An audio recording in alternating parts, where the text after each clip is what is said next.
Welcome to the Connect the Dots series, Volume 2, Chapter 4 of the Power Narrative Podcast, Wake Up Calls.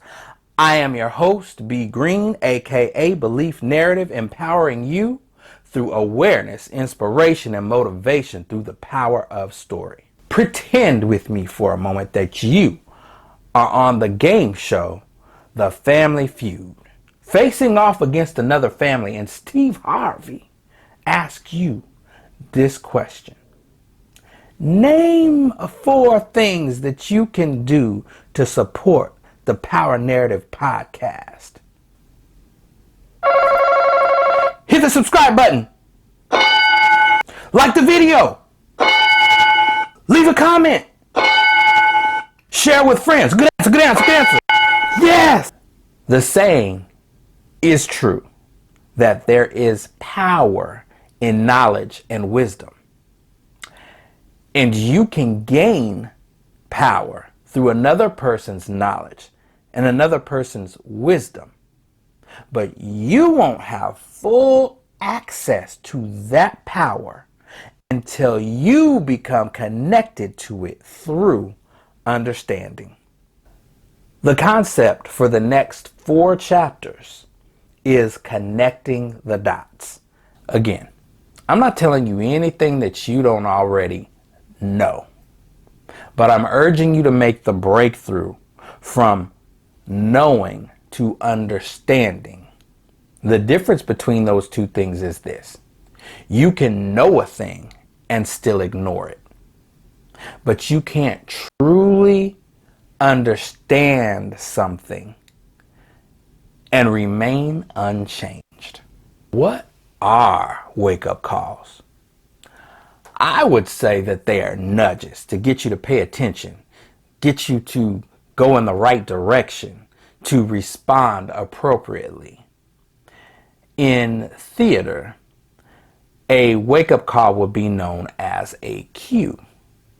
A cue is the last spoken words of one actor's dialogue that the next actor to speak needs as a signal to begin.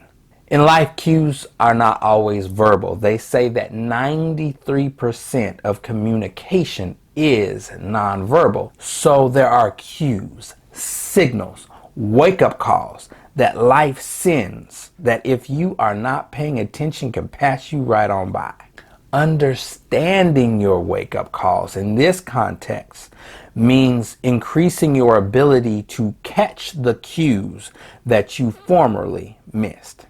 We will be discussing physical, social, and spiritual cues for the remainder of this month. Missing them adds up to missing the lesson. Gaining this skill adds up to increasing your ability to properly connect the dots. Missing cues. All right, let's plug in. Now, there was a time in my life where I often felt angry. It's not normal for me. I often yelled. It's also not normal. I don't like arguing. I felt heavy amounts of stress. I wasn't sleeping well. I sweat profusely for nothing. Now, the more I yelled, the more I seemed to be ignored, encouraging me to go deeper into anger and displays that were out of character just to be heard. No one was listening. And it started with me. Not listening to the cues, rich with information that I was not willing to accept at the time. My own body was attempting to give me a wake-up call. Now, when your body responds negatively to a situation, to certain people, to certain environments, I submit to you that you are experiencing an allergic reaction, a condition where your immune system reacts abnormally to a foreign substance to you that the body ingests or comes in contact with. Not everyone will have the same response. Remember, it's your allergic reaction. The mistake comes when you and I make the case that whatever it is that we came in contact with is altogether bad just because it is wrong for me. There are people that honestly bring out the worst in each other. Once you're aware and you ignore the symptoms, the body's response will continue to be more and more volatile until it reaches a state of anaphylaxis, a severely, potentially life-threatening allergic reaction. And things can escalate very quickly. Now, don't wait till things get to this point. Listen to your physical cues. Leave before the level of toxicity becomes lethal.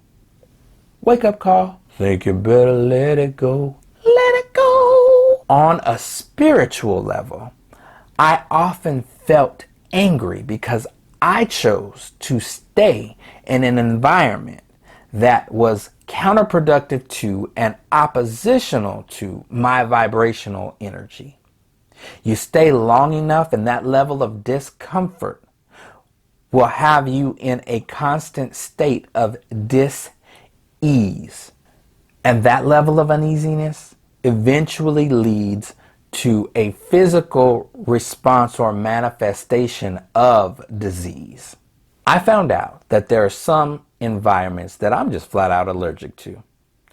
Just take your cues and respond appropriately or it don't end well. I mentioned earlier in another chapter that wisdom and inspiration can come from the strangest of places and even from people that you don't even expect it from.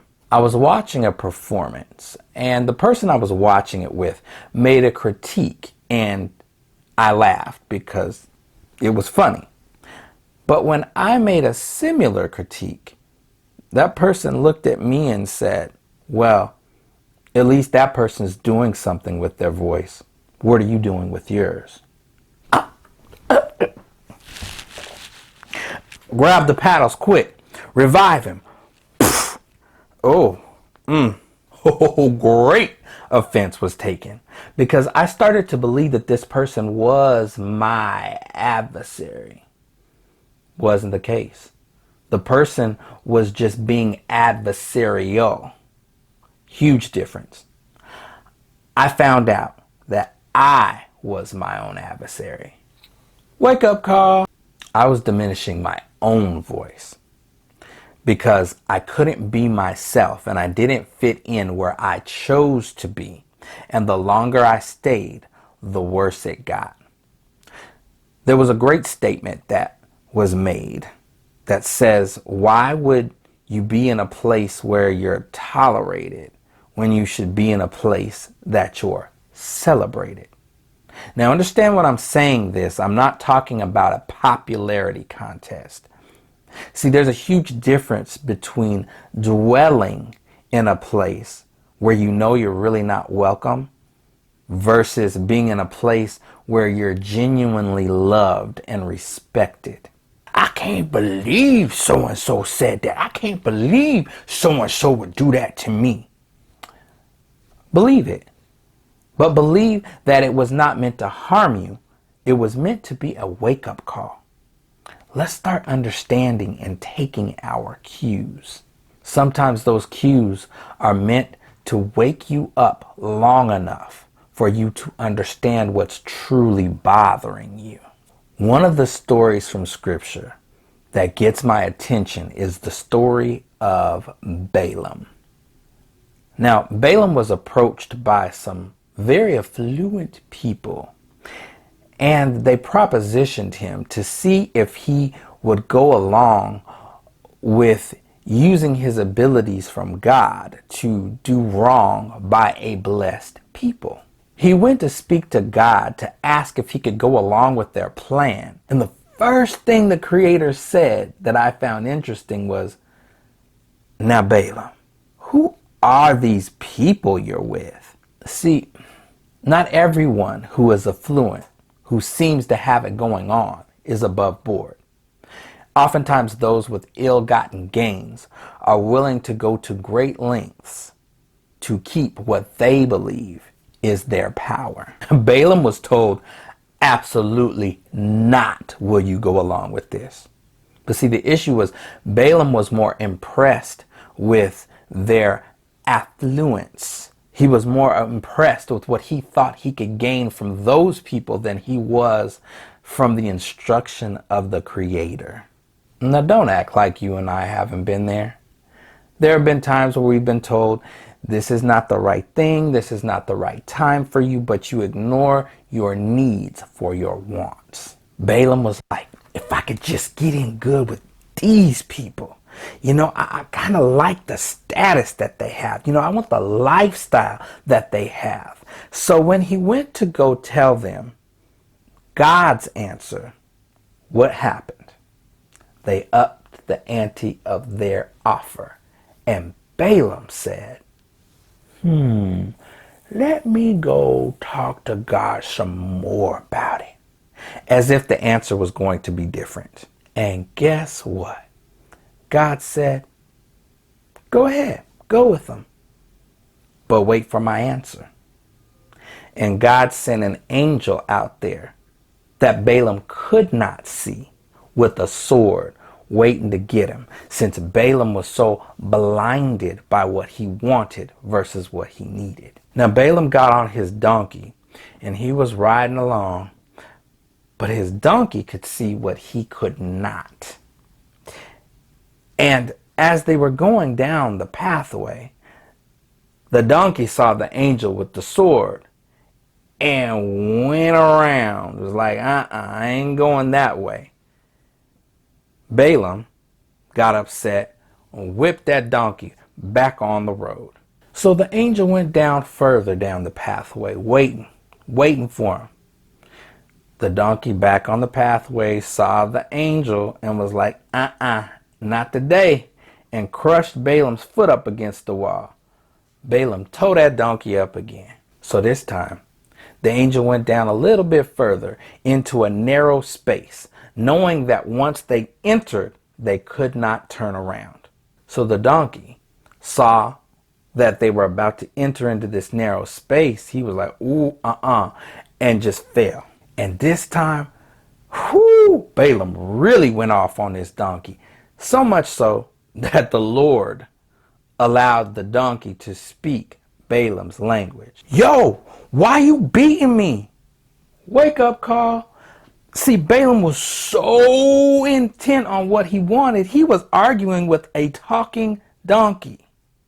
Like this is Shrek. This donkey had always been loyal and true to him.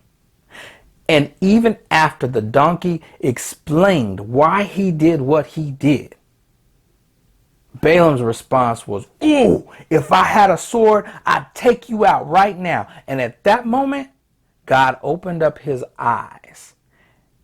And Balaam was able to see the angel of the Lord standing with the sword ready to take him out. Oh, then he started to listen. Then he started to act right. Oh, God, you really meant what you said the first time.